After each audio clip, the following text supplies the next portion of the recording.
voltando para o Evangelho do Reino. Glória a Jesus. Eu orava ontem. Eu saí da igreja, a irmã Neuza me deu uma carona, glória a Jesus.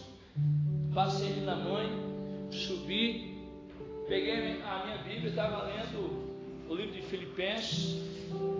E aí comecei a orar a Deus e buscar estar na presença para poder falar a respeito do Evangelho.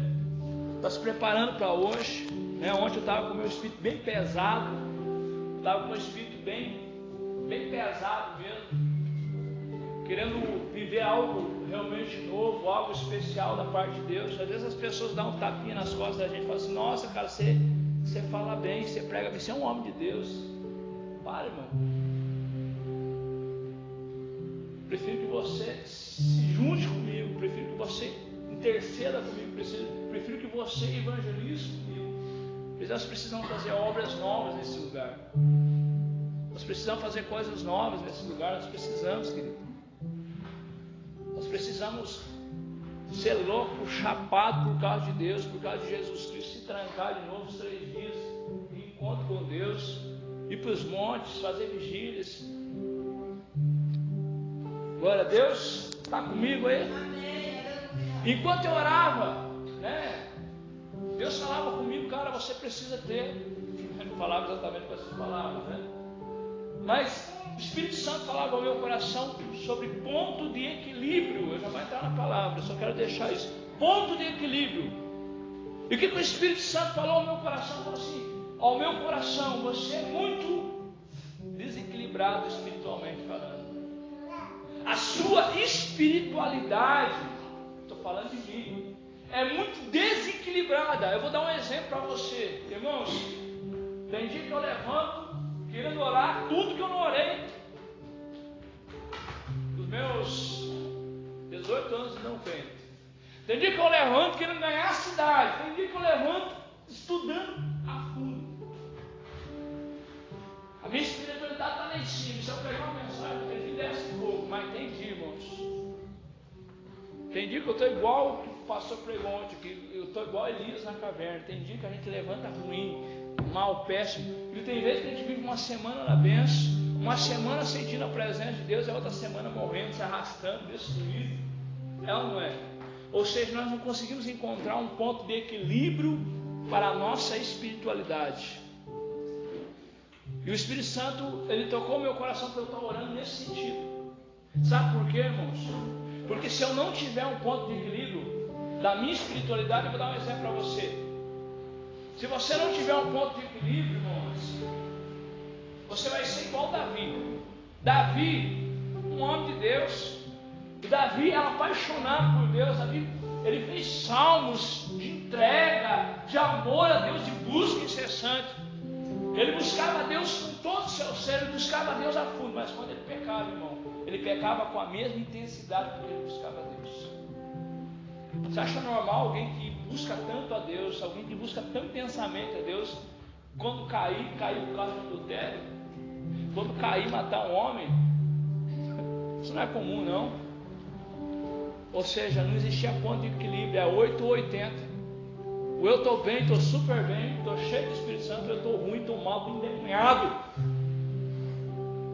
Ou é muito santo, ou está pecando com força. Então, esse ponto de equilíbrio da minha espiritualidade, você que já é maduro, você que já cresceu, que eu notei isso aqui ontem, irmãos, enquanto eu estava falando, isso é um problema que eu preciso resolver comigo. Talvez seja o seu também.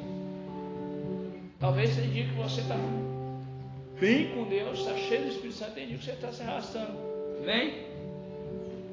Glória a Deus. Então Deus quer tratar comigo no meu caráter, mais do que deixar uma palavra que Deus é contigo, mais do que deixar uma palavra que Deus vai te abençoar, que Deus tem promessa. Eu preciso entender o que eu preciso fazer para me responder à altura da promessa, do propósito, do chamado, do querer de Deus. A Bíblia diz que muitos são chamados, mas poucos são os escolhidos. Sabe qual é a diferença do chamado dos escolhidos? É que os escolhidos disseram sim ao chamado, irmãos. Os escolhidos levantaram a mão e disseram: Senhor, eu sei que o Senhor tem um chamado para a minha vida. O Senhor me chamou para fazer isso, para fazer fazer aquilo, e eu digo, eis-me aqui. Fala para o seu irmão que está do seu lado aí, fala para esse crente cheio do Espírito Santo, fala assim, você tem um chamado. Agora chacoalha ele e fala assim, e diga sim a esse chamado. Diga sim a esse chamado. Quem revela o teu chamado é Deus, irmão. Não adianta você perguntar para mim, para o pastor, para a pastora, para qualquer obreiro aqui dentro, o teu chamado, que somente Deus, somente você sabe que Deus colocou no seu coração para quem Deus se chamou. Agora vamos lá, eu quero ser rapidinho aí, vou sugerir que na próxima vez, deixar uma sugestão metida aqui, provavelmente se puder começar 9h30, fica melhor, né? Dá mais tempo para a gente poder esboçar melhor. Eu prometo que eu chego 10 horas. Jeremias 1:5, vamos lá, restauração da identidade e desintoxicação. Jeremias, profeta do Velho Testamento. Deixa eu já ler o texto aqui antes de eu achar na Bíblia, porque senão não vamos demorar muito. Antes de eu ler esse texto, eu quero convidar você, pode ser sentado mesmo, vamos orar, vamos abençoar aqueles pães, aqueles cafés, vamos deixar tudo abençoado já, irmãos, porque a gente nunca sabe o que vai acontecer depois, né?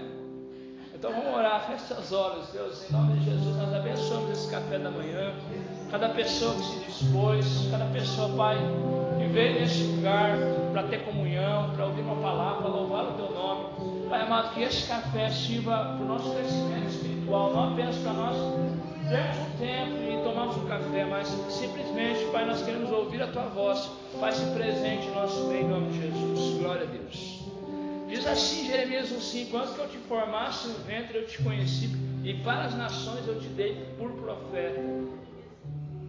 Queridos, deixa eu falar uma coisa para você. Nesse texto está dizendo assim, Deus falou para Jeremias, antes que você fosse formado, eu te conheci. Antes de que você nascesse, antes de que você estivesse lá no útero da sua mãe, eu te conheci, eu te chamei, eu te escolhi, eu te separei para você ser profeta às nações. A palavra profeta no nosso contexto do Novo Testamento é o emissário, é o enviado, aquele que leva a palavra do Senhor. Ou seja, todo aquele que leva a palavra do Senhor é um profeta. Todo aquele que leva a palavra do Senhor é um profeta. Então Deus separou, ou seja, os propósitos de Deus para a sua vida começaram muito antes de você vir para a igreja, irmão. Não sei se você nasceu no berço evangélico ou não. Os propósitos de Deus na minha vida veio muito antes. Eu vim para a igreja, eu tinha 17, 18 anos.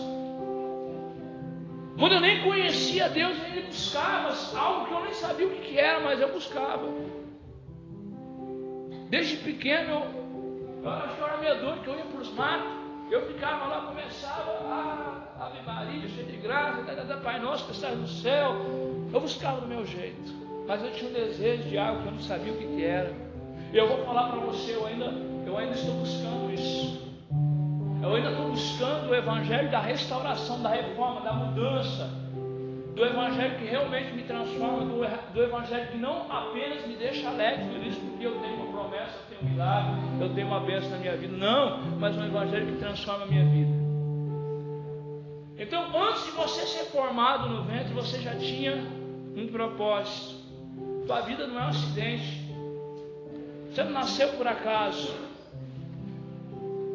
Aqui não temos esses casos, né? Mas minha vida é o resultado de um erro, de um pecado, de uma fornicação, de um estupro,